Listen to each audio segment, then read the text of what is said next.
So generally we'll see the anxious attachment style. They're big core wounds, and we can think of core wounds as being like our pieces of relationship baggage, these like deep fears that we have. Yeah. And through those deep fears that we have because of painful past experiences, we generally project them onto the future all the time. Hmm. So the big core wounds or fears of the anxious attachment style are: I will be abandoned, I will be alone, excluded, disliked, rejected, unsafe if somebody pulls away from me, or Hmm. unloved. Okay, so these Hmm. are the big fears that preoccupy their mind, that they're constantly trying to cope from. And generally, as a way to avoid feeling like this, they'll usually people please a lot.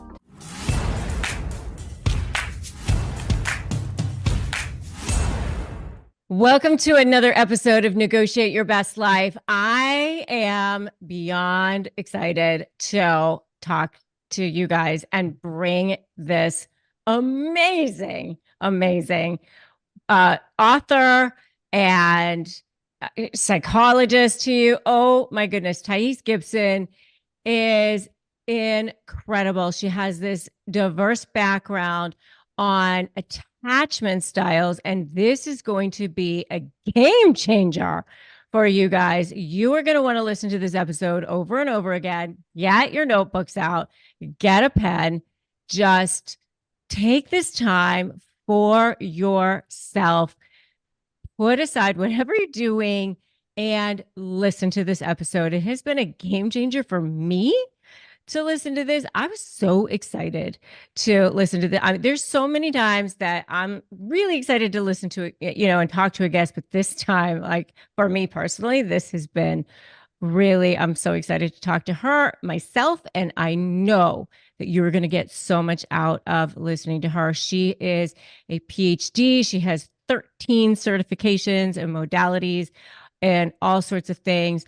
But really, what you're going to learn about is your attachment style and really the way that you show up in relationships and why you show up in relationships the way you do.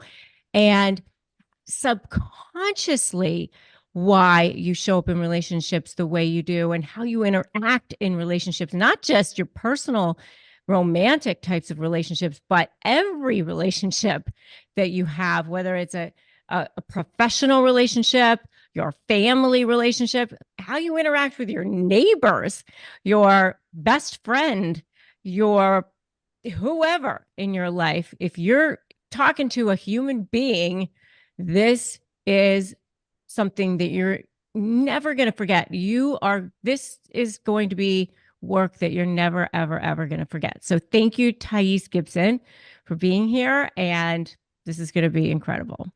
Thank you so much for having me. I'm very grateful to be here with you today.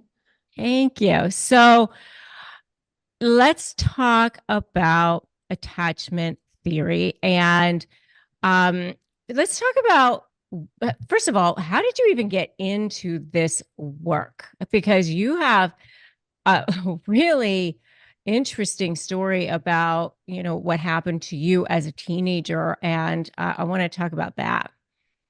Yeah, absolutely. So I originally got into this work, I would say if I went back to the sort of deepest roots, because I experienced a lot of family chaos growing up. So a Yeah. lot of like very big fights, arguments, just a lot of drama, really, really bad divorce was sort of put in the middle. And I was a very sensitive child. I think I sort of internalized and sponged everything up. I was definitely parentified quite a bit. So, I sort of played the emotional counseling role for both of my parents. And by the time I was a teenager, right before my 15th birthday, I had knee surgery. And my sort of main coping mechanism that I think got me through life was to play soccer. And I was an athlete, and that was a very good outlet for me. And when that was taken away, I really didn't know what to do with myself. And so I went for knee surgery and basically got immediately addicted to opioids after. And that took me down this really big rabbit hole of like, why am I doing what I'm doing? And went through about a 6.5 year struggle with almost daily opioid use across that time.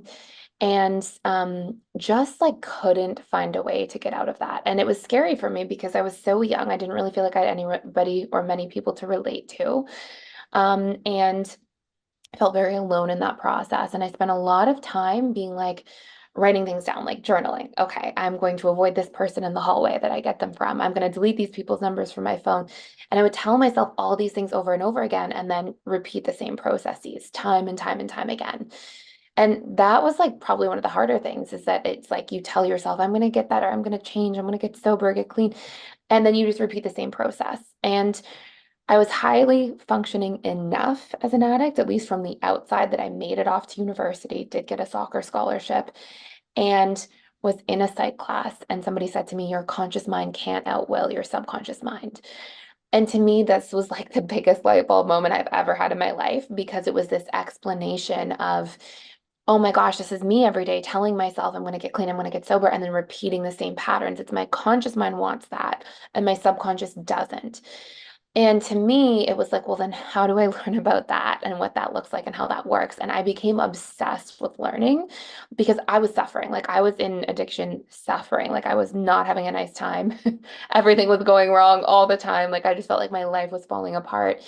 And I got really into hypnosis, did about a year-long certification in hypnotherapy, a whole bunch of other like modalities kind of related and learned about how to recondition your subconscious mind and understand what's actually going on in there. And so that took me down this path of basically giving free workshops to people. I was so excited. So I got clean and went on my sort of sobriety path. And this was after a lot of things hadn't worked for me. Like I had tried outpatient rehab, inpatient rehab, NA meetings, AA meetings, all the things. They weren't working for me. Learning to recondition my subconscious mind did work. And then I was like, oh my gosh, I have to tell everybody. And so nobody really wanted to listen, to somebody who was so young at the time. But my friend group or even like family was like, okay, calm down. And then what I ended up doing is just spending so much time um, talking about it and being so excited to talk about it. I gave free workshops. So I'd go pay for library space and give free workshops. And that sort of catapulted me into my practice of working with people because a few hundred people sometimes would attend these workshops and then ask for client spaces. And then from there, I somehow, over a couple of years, actually ended up having a lot of people come to me with relationship challenges. Why can't this work in my relationship, that work in my relationship? And I myself was revisiting attachment theory for my relationship at that point. And it kind of came full circle that it then became how do we rewire our subconscious patterns, not just in any area of life, but specializing in reprogramming or rewiring these relationship patterns that may be dysfunctional. Yes. Okay. So there's four different attachment styles, right? So Yes. let's go through them because this is so fascinating. Okay, so the four attachment styles for anybody who's less familiar, it's actually the original work of attachment theory was from John Bowlby out of Cambridge University. And it's amazing, but it never talked about how we can change our attachment style. So that's the body of work that we built is like how to actually take that information and change it. So the four original attachment styles are still the same today. Number one, we have the secure attachment style. This is sort of what everybody ideally wants to be, right? The secure attachment style has a lot of healthy programming and conditioning about love. And so they grow up usually in a household where there's a lot of what we call approach-oriented behaviors in psychology, meaning that if a child cries, the caregivers are attuned. They go towards the child and they try to soothe the child. Now, that may seem like not that big of a deal, but it has these massive impacts because a child learns through that conditioning that's repeated. Oh, I'm worthy of expressing my needs. It's safe to communicate to others in my life. My emotions are also safe to share. I can be vulnerable and that's acceptable. And I can trust and rely on people and feel confident to be myself. And so what they learn is growing up that love is healthy, love is safe, all these positive associations about love and connection. And they generally also have very healthy modeling and as they grow up, seeing conflicts be resolved, communication happens in healthy ways. So they go on statistically to have the most successful relationships. Now, Okay. yes, sorry, go ahead. Go ahead. Yes. I'm thinking, who has that? Like, So statistically, research showed back in the 1960s and 70s that this was about 50% of the population. okay. That's More recent those research, people are lying. Like, more recent research shows that that's on the downturn, but honestly, A lot of where this research comes from is, these smaller, these experiments they did with young children called the strange situation experiment. But with adults, a lot of this was through things like Gallup surveys and polls. And this is people self-reporting. And I found very frequently in my client practice that people who are more dismissive avoidant, they actually tend to be ones who self-report as secure because they think that having no conflict or not really having a lot of emotional volatility means you're secure. But there's a whole deeper chapter and layer to that we'll get to. Yeah. So, so I the mean, other, we all strive. I yeah, mean, of course. Yes. yeah. So Yeah. there's the three other attachment styles.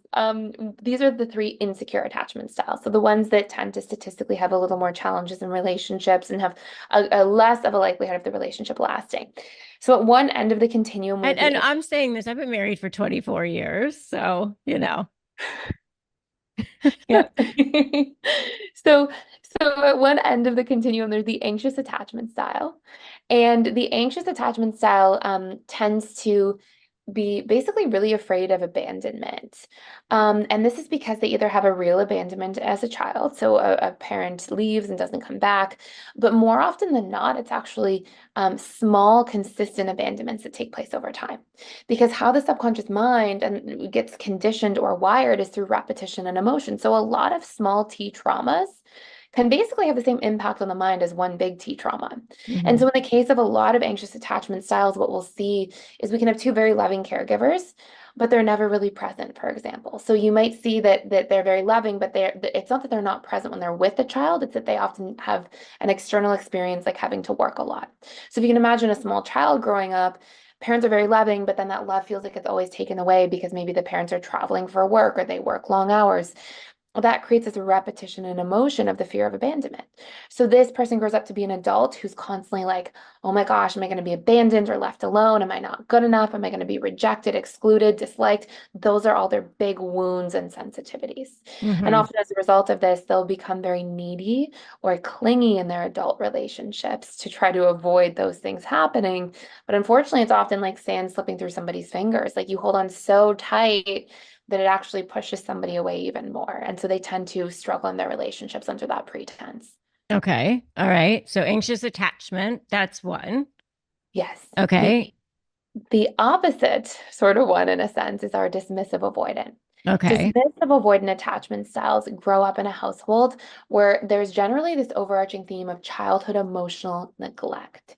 Okay. And this can be, for example, that there is a lot of, sort of love in the parent's heart. They may mean well, hmm but they're not expressing it. And so Okay. neglect can be very overt, but it's very rare that it is. So it can be like parents are never around, food's never on the table, kids aren't even in school, terrible hygiene. It can be these really extreme conditions. But the hmm vast majority of the time, it's actually very covert neglect, where hmm like parents care about their children and hmm they love them and food's on the table and there's structure and there's a schedule. hmm But if you express your emotions, go do it in the other room or come back when you've got it together or children should be seen and not heard. These are the types of dynamics where a child who's actually wired for attunement and for that biological connection and closeness from their caregiver, when that's not there because the parents think emotions are bad or they actively shame emotions or don't make space from them, a child goes, okay, well, there must be something wrong with me. This part of me is wrong or defective.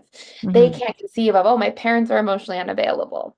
And hmm so this child will often basically divorce themselves from their emotions as a coping mechanism to try to receive love and to adapt to that environment. hmm And so as adults, they become individuals who are terrified of vulnerability, terrified of expressing emotion or attaching hmm too deeply. hmm They constantly try to keep people at arm's length.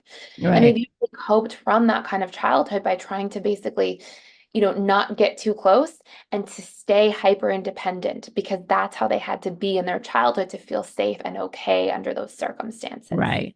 Right. For sure. For Yeah. sure. Okay. I mean, I know for sure I'm definitely the hyper independent, and I take care of everybody else's needs. Like my needs are like not met because I'm taking care of everybody else. So this is fear of But avoidance, which is our but last for one. sure that I'm also like the one who's, you know, the the empathic, because my mom was an alcoholic, and so that's why I was like saying to you before we got on camera, it was like I feel like I'm kind of a blend in some ways, right? Yes, there's still one left, and this is Okay. definitely you're gonna relate to this one the most for sure. Okay. Okay. All right. Go So ahead. so far we have the secure one, the anxious attachment style, the dismissive avoidant, and then basically in the middle is our fearful avoidant attachment style. Not actually in the middle, but you can sort of think of it that way because the fearful avoidant attachment style shares in the anxious side and the dismissive avoidant side. Okay. And you like literally couldn't have described it better. They will tend to be hyper independent because they usually had to grow up fast, take care of themselves, but they usually had to deal with something beyond their actual capacity to as children. And so this can be things like a lot of chaos in the home. This can be a lot of fighting. This could absolutely be a parent who's an alcoholic. Or struggles with any kind of substance abuse, or even having a parent who's a narcissist, for example, or has a cluster B personality disorder. And basically, the overarching theme is that you never know what you're going to get. Mm-hmm. So you can, one day have mom come home and, for example, and this is often the example I use on podcasts to describe this, but maybe one day mom comes home and she's drinking and she's in a great mood and she's really loving. And you're like, oh, I want this closeness and I yearn for it. And another day mom comes home and she's drank even more. She's in a terrible mood and she's cruel and angry and grumpy. And another day, and in those cases, we're terrified. We need space from that connection. It's overwhelming. It's scary. Mm-hmm. Another day, mom's sobering up and she feels guilty and she's being very kind. Or another day, mom's detoxing and she's going through a difficult time and she can't be available. And so these overarching themes will be if you had a childhood marked by a little bit more big T trauma and a lot of consistent, confusing associations. Sometimes love is a beautiful thing and I want more of it. Sometimes love is a very scary thing and it overwhelms me. And then what you'll see is this person grows up to share in the anxious and avoidant side of the attachment space, Got where they it. both fear abandonment and they fear being alone or disliked or rejected, but they also very much fear being trapped or helpless or not able to rely on themselves because it wasn't safe to rely on somebody else growing up. So they Okay. both have this tendency to people please, to avoid abandonment, and to put everybody before themselves because that's how they had to cope in childhood. But they also have this fear of even relying on other people or letting people deeply, deeply in because that wasn't something that was safe to do as a child. Got And it. their other big core wound that they'll have beyond just abandonment or the fear of being trapped is they sometimes very much struggle to trust. And it's not necessarily like, oh my gosh, somebody's going to cheat on me all the time or things like that. That can be a part of struggling with trust, but it's almost like you can't trust the future with somebody. Like if I couldn't trust my caregiver growing up to be safe or normal or stable, how can I trust that somebody in 20 years in a marriage won't change or won't be like that? And so it's almost this means of like hyper trying to cope in advance for a lot of things. Fearful avoidants are often two steps ahead on a lot of stuff so that if anything goes wrong, they're great copers. But deep down, they're a big part of the healing becomes really letting themselves rely on other people and find those roots back to healthy trust, both of themselves and of others. Mm, okay. All right. So interesting. Very fascinating. So then now we've laid the foundation with the four. So now what happens when you've got these core I mean these things. So now I mean, you've got them. So what happens when you've got them? You've got to figure out what your core wounds are, right? When you have Yes. them, right? Okay. Yeah. So now how do you figure that out? So I can share the core wounds that are most common for each attachment style, and then I'll give a Yeah. little tool for how to find them if you're not sure Yeah. after hearing it. So generally we'll see the anxious attachment style. They're big core wounds, and we can think of core wounds as being like our pieces of relationship baggage, these like deep fears that we have. Yeah. And through those deep fears that we have because of painful past experiences, we generally project them onto the future all the time. Mm-hmm. So, the big core wounds or fears of the anxious attachment style are I will be abandoned, I will be alone, excluded, disliked, rejected, unsafe if somebody pulls away from me, or Mm-hmm. unloved. Okay, so these are the big fears that preoccupy their mind, that they're constantly trying to cope from. And generally, as a way to avoid feeling like this, they'll usually people please a lot. Mm-hmm. And so that's our anxious attachment style. Dismissive avoidant, they tend to fear being defective, being seen as shameful, because that's what childhood emotional neglect does. It's like, oh, something is wrong with me deep down. And so as a result, dismissive avoidance will work very hard to make sure they're not seen. They won't try to, they will really work to not let people in too much to their emotional world. They also fear being weak if they're vulnerable, being disrespected if they're vulnerable. And you can think of the defective core wound as almost this like internal shame wound. They also fear that they don't belong, that they're not good enough or capable of doing a healthy relationship. They'll often be like, oh, you'd be better off with someone else because they struggle to feel like they can really show up. And dismissive avoidants absolutely fear being trapped, helpless, or powerless if they let people in or rely on somebody. And they fear also being unsafe, but particularly in conflict. They tend to avoid conflict, not like to talk things out or work things through. Mm. Fearful avoidants tend to share in both sides. So they have the core wounds of being the fear of being abandoned, rejected, not good enough can absolutely be in there. They also share in some of the dismissive avoidant core wounds. Trapped, helpless, powerless are big, especially helplessness for fearful avoidance tends to be a really big thing. But then their own core wounds also tend to be, so they have both of those sides of things, but then they also fear I will be betrayed, I am unsafe. And usually fearful avoidants are so good at coping from that, they won't notice it. They'll be like, I don't feel unsafe. But you'll notice when your four F responses, your fight, flight, freeze, and fawn responses are magnified. For you to have those experiences, there's usually this unsafe core wound underneath that for anybody who's listening and relating to fearful avoidant. And then also I am bad is a big core wound. They often work very hard to prove that they're innocent. So and last but not least, I am unworthy. So you'll see in a lot of fearful avoidance behaviors, they work to prove their innocence and over-explain themselves. They work to prove their worth. They struggle to trust a lot of, especially trusting the future. And they will tend to share in that sort of fear of abandonment, but also fear of being trapped. So you'll see both sides in there as well. I feel so seen over here right now. Like, like, like under this fearful avoidant right now. Absolutely. So which one are you? That's what I want to know. So I was super fearful avoidant, very fearful avoidant. So I very much relate to like when you're like, I feel seen. This is honestly what I spent the vast majority of the work doing on myself to become secure because I like, you're in a 24-year marriage, you said, and like Yeah. you probably have some degree of security in there or, Yeah, yeah. some Well, I've done a lot of therapy, so I definitely, exactly. And for I've done a me, lot of work on it. So I that's why I can tell you that I feel seen. It's yeah. kind of like And for probably me, if I hadn't done a lot of work, I wouldn't be able to tell you that. there you go, exactly.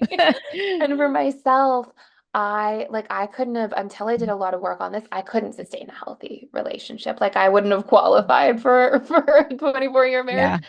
So I'm definitely securely attached now and have been for, close to a decade, coming up on a decade, but like I was so fearful of avoiding before that like I couldn't, relationships made no sense to me. I couldn't have something that was healthy and functional. Like I really had to dig deep into this because I just couldn't trust anything or anybody and, Yeah. constantly pinballing between hot and cold, like wanting closeness, then somebody gets too close and I'm like, oh my gosh, get back. And just it was tough. And so that was a lot of the work that I did. Yeah, yeah. And I can tell you I have some very dear best friends that I've had for, 20 plus years and that sort of thing. But, it took a hell of a lot of work. I totally understand. Yeah. Yes.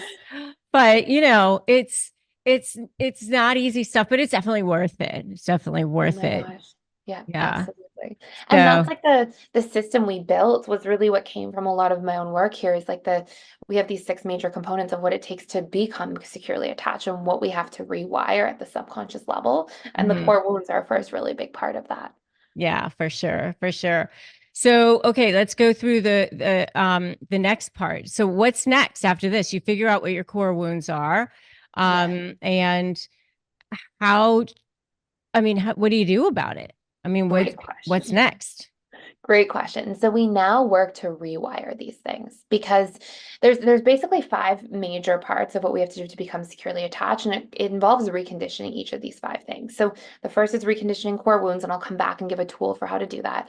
The next is learning what our needs are because everybody has different needs in relationships according to their attachment style. Then we learn to actually communicate those needs to others. We learn to regulate our nervous system and we learn to set healthy boundaries. And if we can do those five core things, we'll see our attachment style transform. But we can't just know them, we have to recondition them into the subconscious mind. So basically, And the I have first a step, quick question. Which one is the most likely to be the narcissist? Is it the dismissive avoidant? no.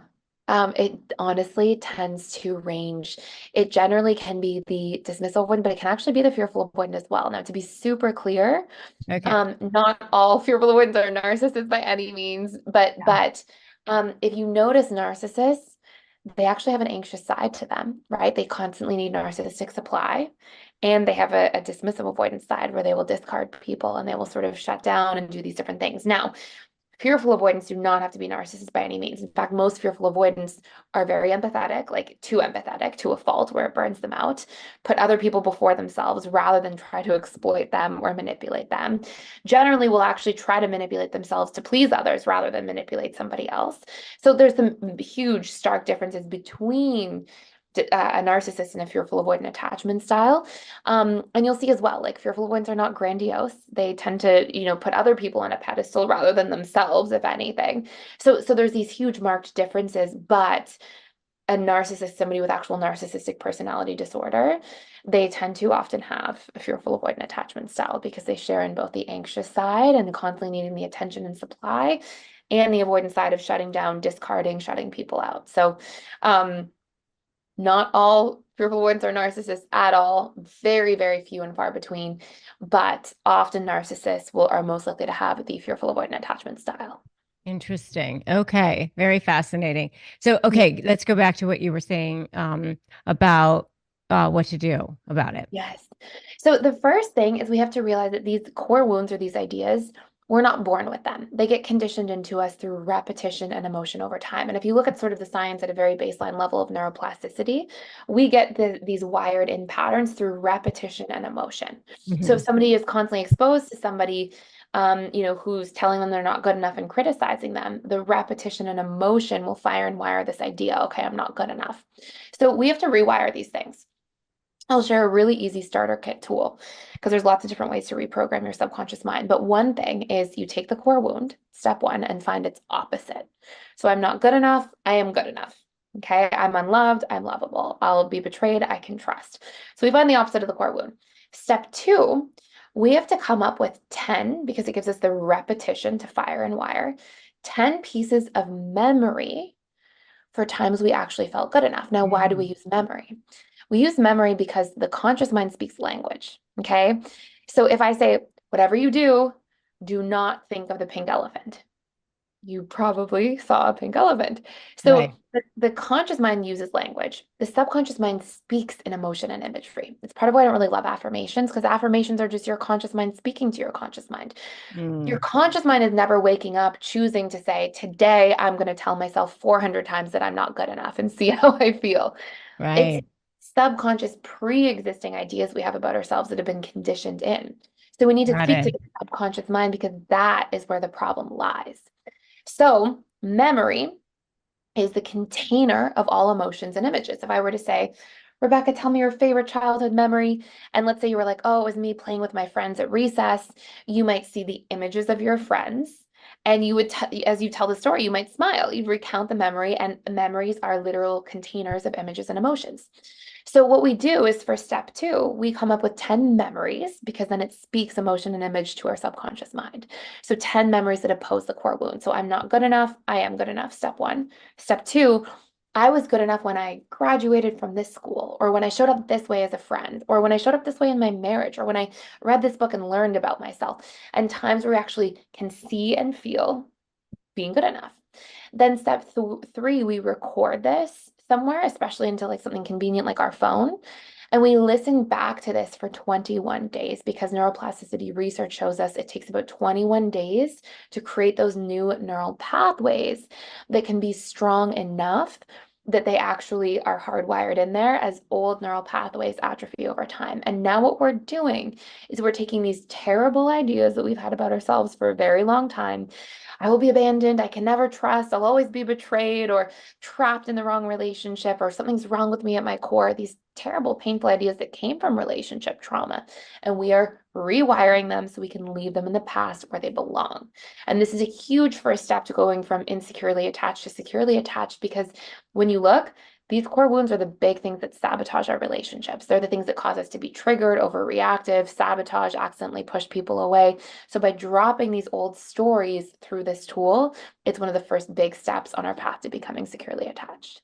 Oh, interesting. Is there like a length to the amount of time that you should listen to it? I mean, is there like Great question. yeah, okay. Yeah, just going through it and really making sure that we're like as present with it as possible. Just listening to it once a day for 21 days is that's what works. So you can do it more, of course, if you want to sort of speed up the process or hardwire a little bit more.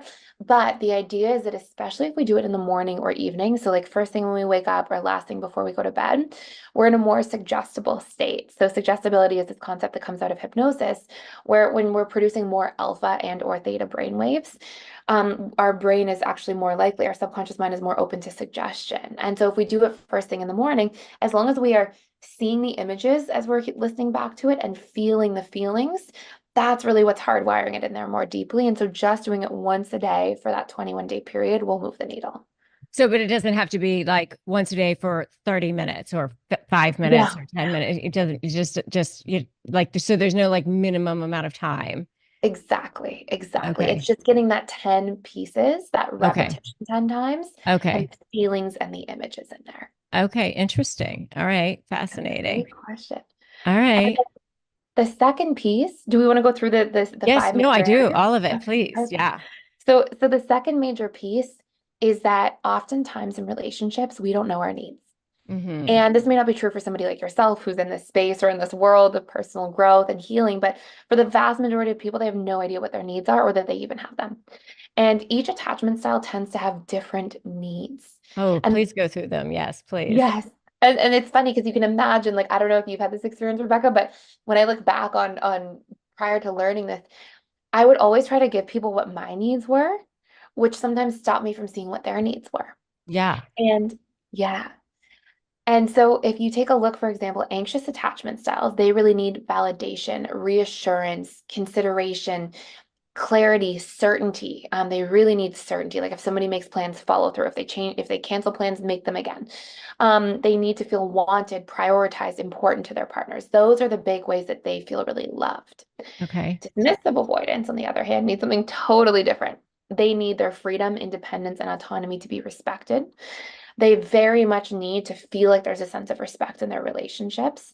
They really need, even though they'll never show it, appreciation and acknowledgement for small things. It makes them feel like, oh, they can actually do a relationship because they have these deep fears that I don't know how to operate in a relationship and the relationships aren't for me.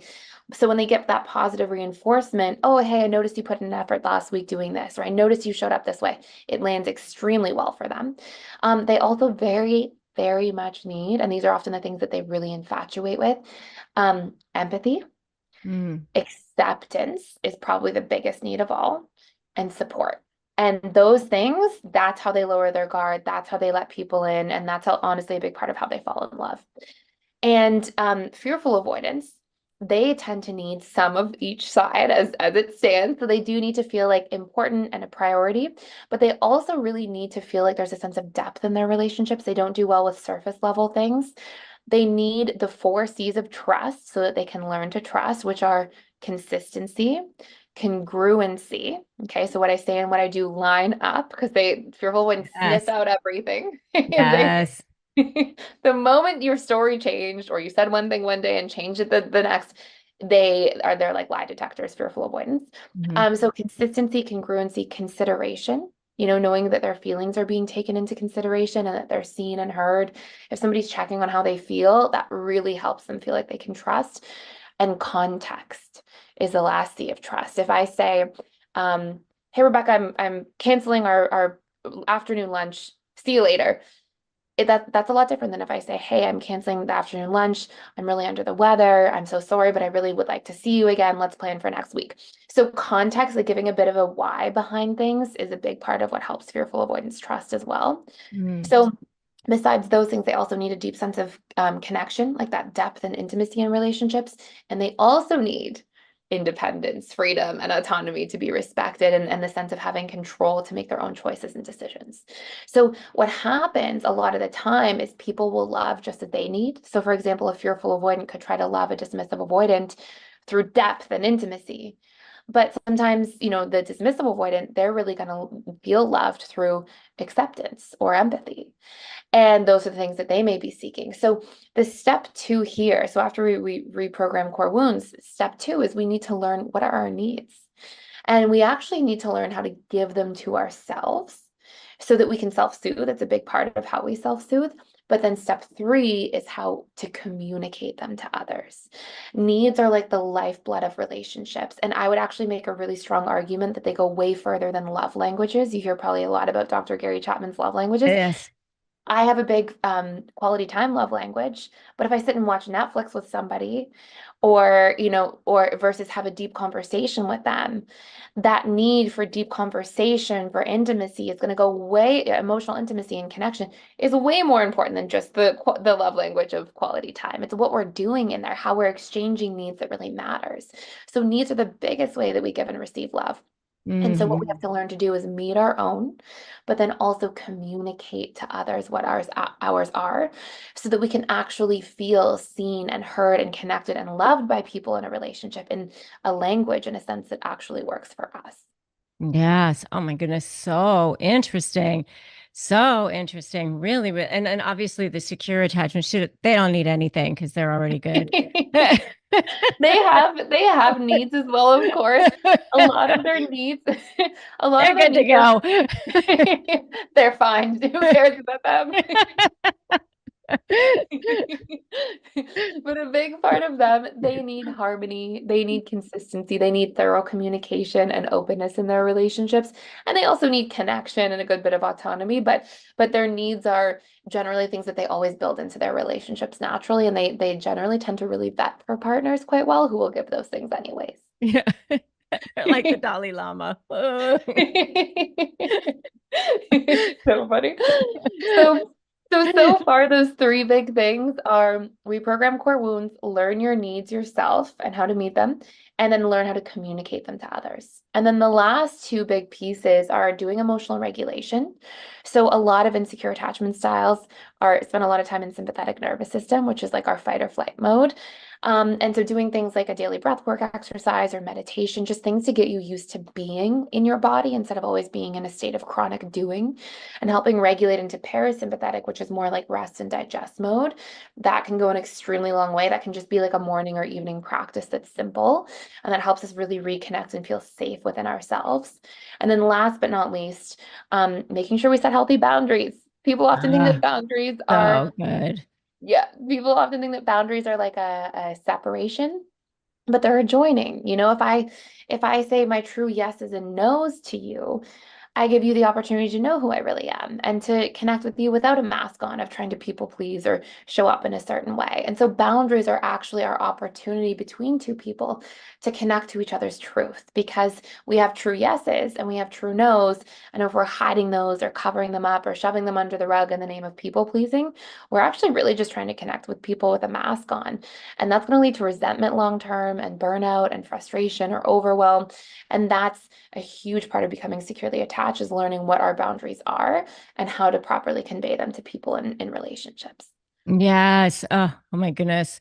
I mean, that still is something that I have to like remind myself of, I mean, like even in my business, sometimes where I'll like, oh, not completely have a good boundary because oh, this person has something going on in their personal life, and so I'm not holding them to account for their work or whatever because oh, well, they've got something going on in their personal life, so blah blah blah blah. No, I'm paying them, so they have to do a good job over here. You know what I mean? So like, 100%. yeah.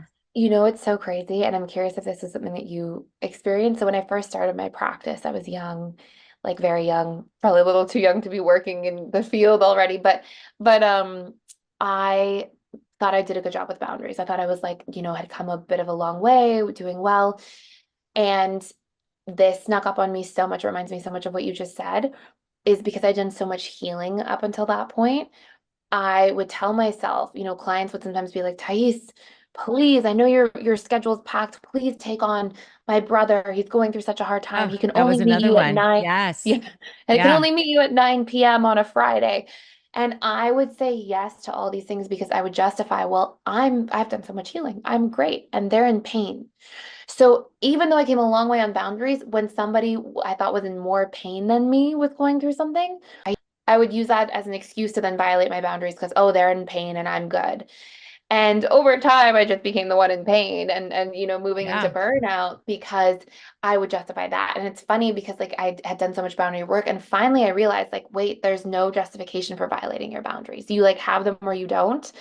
And we can't like tell ourselves the story of, oh, someone's in more pain or they have something going on in their life. And that's why we can be supportive and kind, but true setting of a boundary means taking ourselves into consideration when we commit to something or when we say a yes or a no. And that's such a big part of that process. And it's such a Right. friggin' hard thing to learn. It is because you start to go, well, that does that mean that I'm not a compassionate person? And does it look like I'm not being empathetic because now like all these things start going through your mind, right? And now I'm taking on more work, and why am I doing more work? And I'm paying this person, and all this stuff, right? And you have to go, no, I have to hold this boundary. Yeah. I am still a compassionate person, but this person is working for me and they have to do this job. And so if they can't do the job, then they can't be in this job. Yeah. And but I still have compassion for the fact that they have something going on in their personal life. Exactly. And it's funny because I actually like you can hear in there when you said it too, like the I am bad core wound.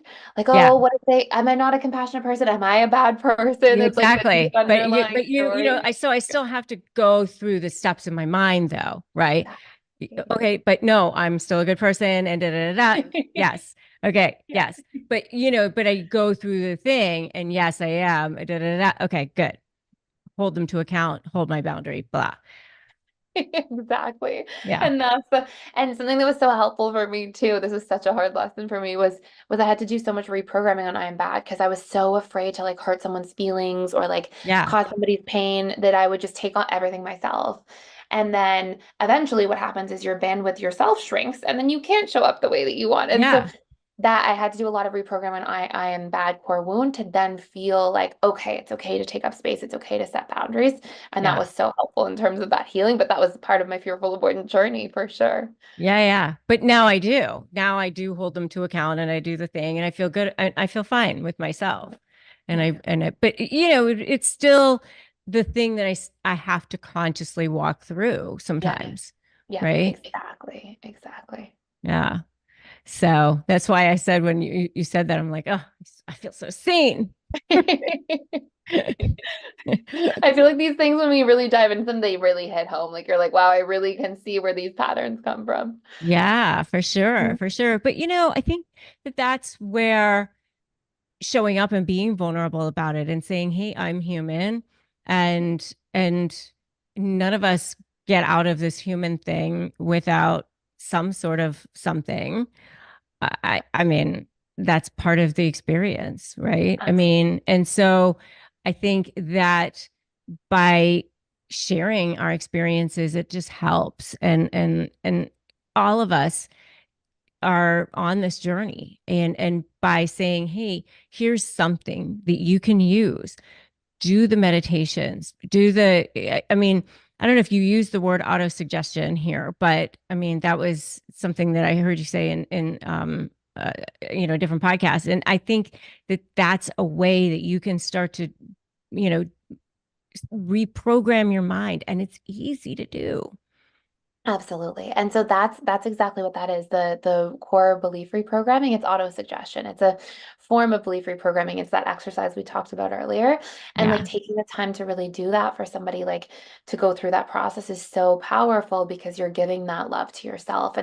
And so much of healing for all three insecure attachment styles, like as we learn to actually know our needs and communicate them, as we learn to actually set boundaries with people in an authentic way and let our true selves be shown and known, that is vulnerability. And it's funny because if you've ever seen, there's 6 stages for every relationship. So we have our dating stage, which is our vetting stage. We get to know somebody. Then, if we decide to make a commitment to them, we move into the honeymoon stage.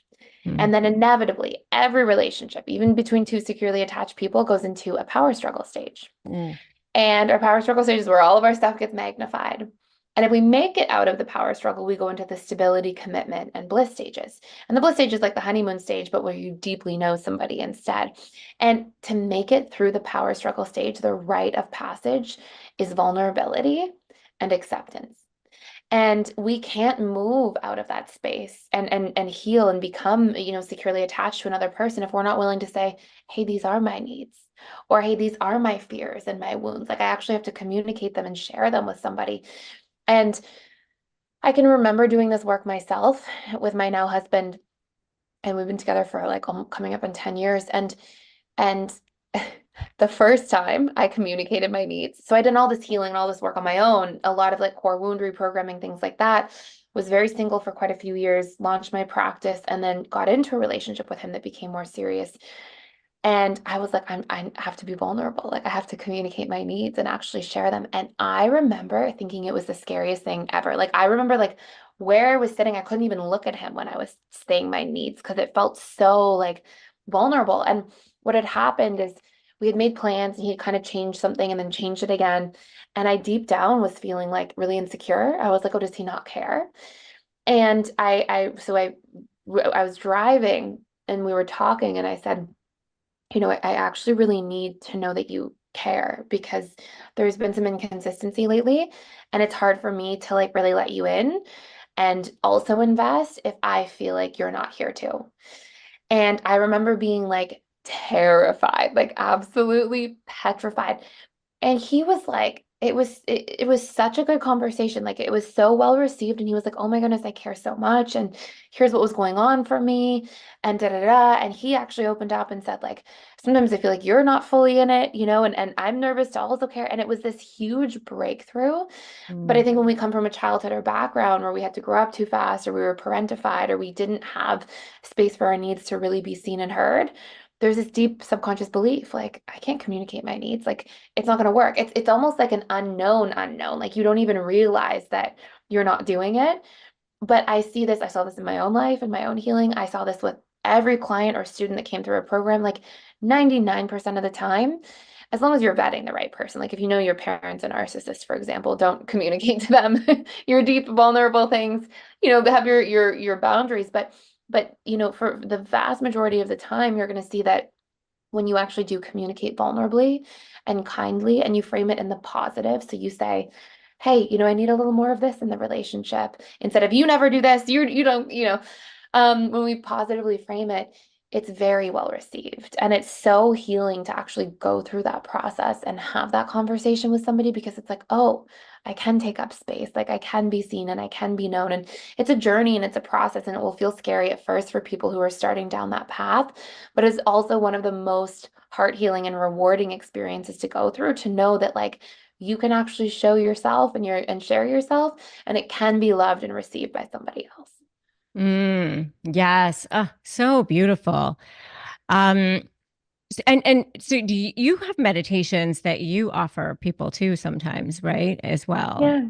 Yep, Yeah. absolutely. We have a lot like in our program. So we do I call them guided processes because they're more like active meditations, but they're ways of framing our core wound reprogramming. So we take each of the core wounds, we break them down by attachment style, and we have them set up so that um you can actually ask a series of questions that will help to find those memories. So if it's like I'm unlovable, we ask a series of questions where you can sit, practice being in your body, connect, and then think of times where you were lovable or characteristics about who you naturally are that are worthy of love. And it helps us really tap into those things. And it just streamlines the auto-suggestion process for people if they are in any way like feeling stuck in their own journey. Mm.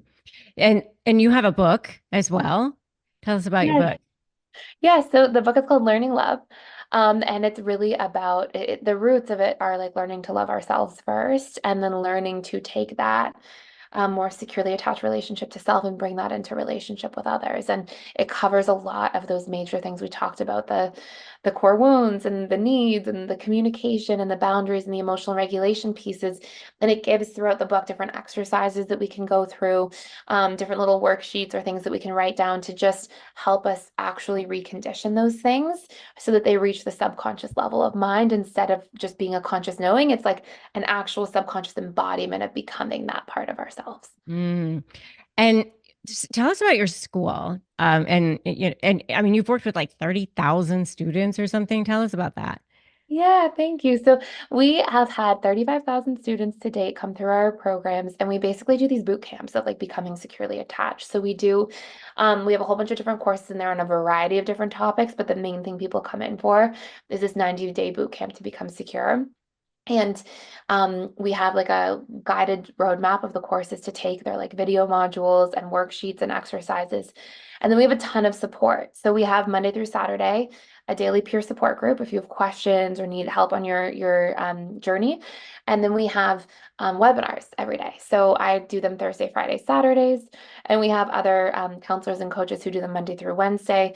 So you have two optional events you can come to per day if you just have questions, want support, need help with any reprogramming or practicing communication or need feedback.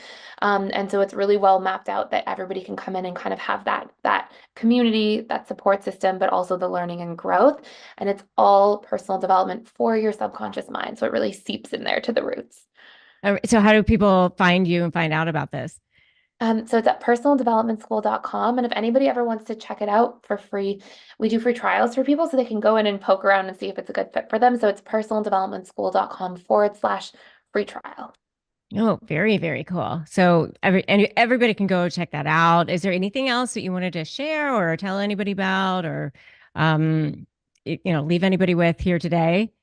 I would just say this. I would say that something that was so helpful for me on my journey, and I've always shared with our students or other clients, when I was running my practice back in the day, is just that like none of this is your fault. Nobody raised their hand and asked for these hard relationship patterns or big fears or wounds. And so I think having this really compassionate approach to your healing is extremely important. And I always like to balance that out with it's not your fault, but it is still your responsibility. So Mm. I really believe in like having the grit to sit down and do the work, but to do it from a loving place, a compassionate and understanding place. And I think that that's sort of the best approach to take in regards to healing and diving deep into these things. So good. Well, thank you. And I'm sure you have an Instagram. Is there a place to follow you there? Yes, yep. So it's at personal development underscore school. And then the main channel I'm on is YouTube. So I put out daily videos at personal development school dash Thais Gibson. Oh, okay. And definitely go follow her there. And it's Thais and then Gibson. So definitely go check her out, follow her, go check out her free stuff.